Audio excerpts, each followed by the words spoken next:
पाकिस्तान के ऊपर एक कहावत बड़ी फिट बैठती है, आओ निकम्मे कुछ तो करो, कम से कम खाट उधेड़ कर रस्सी बुनो। भारत ने पाकिस्तान को घुसने नहीं दिया। मीटिंग में पाकिस्तान के प्रधानमंत्री आना चाहते थे लेकिन उसको रोक दिया। एक दोस्त ने दूसरे दोस्त को बड़ी बुरी तरीके से अपमानित भी कर दिया और दुनिया के सामने पोल भी खोल दिया कि मेरा दोस्त देखता रह गया और भारत ने मेरे साथ ऐसा कर दिया। जहाँ एक तरफ ये हो रहा था तो वहीं G7 में बाइडेन और फ्रांस के राष्ट्रपति मैक्रोन भारतीय पीएम मोदी के साथ ऐसा करेंगे, ये बिल्कुल भी किसी ने नहीं सोचा होगा। जानेंगे क्या है मामला, इसके अलावा बहुत कुछ। आइए जानते हैं इन खबरों को विस्तार से। ये जो ब्रिक्स का समिट हुआ, इस ब्रिक्स समिट में आखिर ब्रिक्स को बनाया क्यों गया है, इस चीज को आप जानिए। पहले ये ब्रिक हुआ करता था, ब्राजील, रूस, भारत और चीन, ये 4 देशों का समूह हुआ करता था। बाद में इसमें साउथ अफ्रीका की एंट्री हुई। जब ब्रिक बना था तब ये कहा गया था कि ये वो अर्थव्यवस्थाएं हैं जिसमें पैसा जब लगेगा तो बहुत ज्यादा पैसा आएगा, और ये पूरा सिस्टम ही बनाया गया था इकोनॉमी को लेकर, अर्थव्यवस्था को लेकर। ब्रिक बना तो ब्रिक के साथ साथ एक बैंक बना इनका, न्यू डेवलपमेंट बैंक, जो इन कंट्रीज के लिए था। हालांकि इस बैंक में बदलाव किया गया, विस्तार किया गया, अब करीब 40 देश सदस्य हैं। लेकिन सबसे बड़ी बात यह है कि हाल ही में चीन ने एक बयान छोड़ा और इस बयान के बाद ज्यादा हड़कंप मचा। चीन ने ये कहा कि वो चाहता है कि ब्रिक का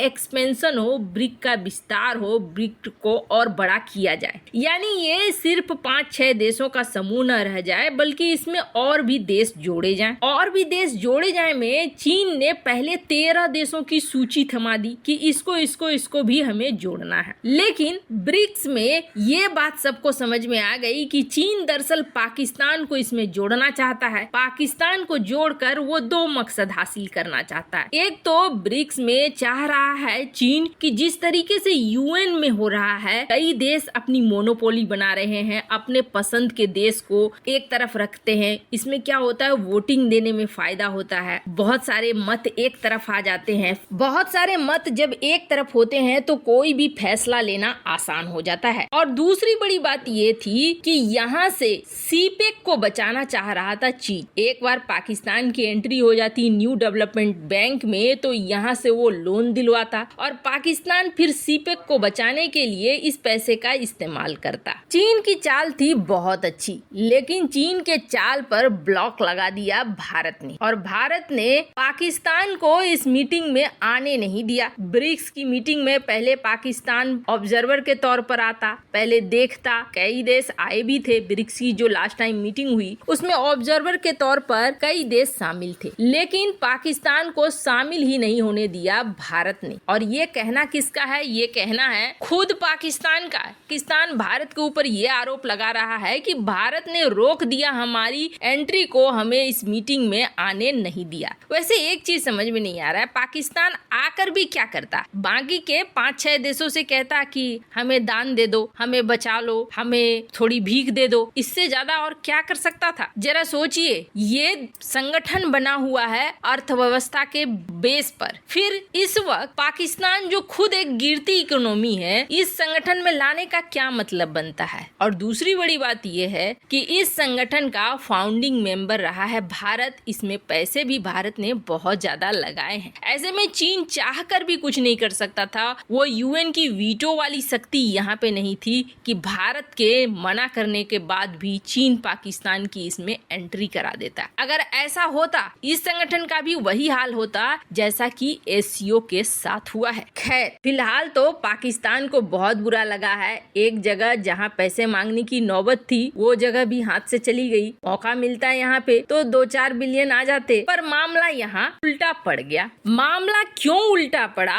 और भारत की शक्ति इस वक्त कैसी है, ये देखने को मिला G7 में। G7 की मीटिंग हो रही थी जर्मनी में, जहां भारत ऑब्जर्वर के तौर पर पहुंचा था। और आपको बता दें, G7 की कई सारी मीटिंग में भारत पहुंचता रहता है। पीएम मोदी खास तौर पर जर्मनी पहुंचे थे और जर्मनी में जिस अंदाज में उनका स्वागत हुआ, जिस तरीके से जर्मनी के चांसलर से वो मिले, पर्सनली भी मिले, वो देखकर ही समझ में आ रहा था कि दुनिया के देश देश भारत को किस तरीके का महत्व दे रहे हैं। बाकी एक बहुत अच्छी केमिस्ट्री देखने को मिली इस वीडियो में, आप देख सकते हैं फ्रांसीसी राष्ट्रपति मैक्रोन के साथ पीएम मोदी की ये केमिस्ट्री देखने को मिली। दोनों बहुत अच्छे वाले दोस्त माने जाते हैं और ये उनकी बॉडी लैंग्वेज में भी दिख रहा था कि दोनों सचमुच एक दूसरे के काफी करीब हैं। इन्होंने खास तौर पर चाय की मीटिंग भी की, चाय पे चर्चा भी की। दोनों नेता काफी समय तक बातचीत करते रहे। आपको बता दें G7 में Canada, France, Germany, Italy, Japan, America, Britain का समूह है, लेकिन यहाँ पर भारत के अलावा अर्जेंटीना, इंडोनेशिया, सेनेगल और दक्षिण अफ्रीका के प्रधान को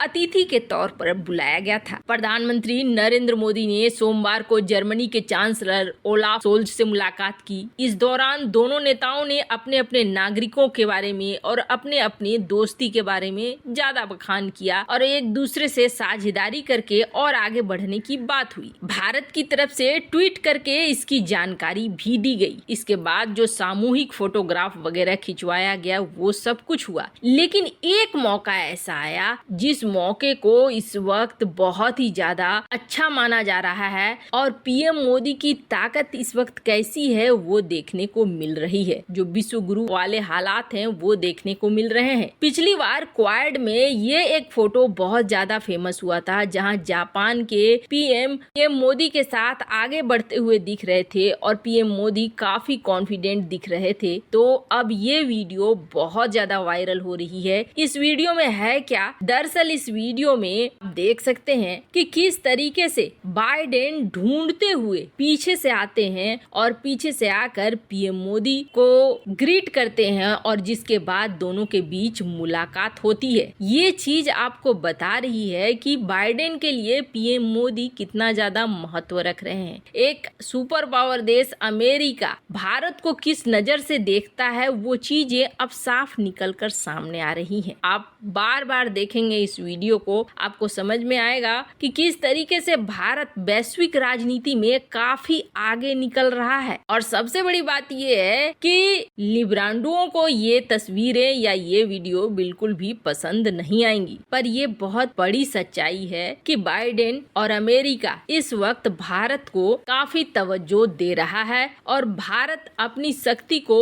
दुनिया के सामने प्रदर्शित भी कर रहा है। वैसे इस मामले में आपकी क्या राय है? कमेंट कर जरूर बताएं। जल्द मिलते हैं अगले वीडियो में नई खबर के साथ।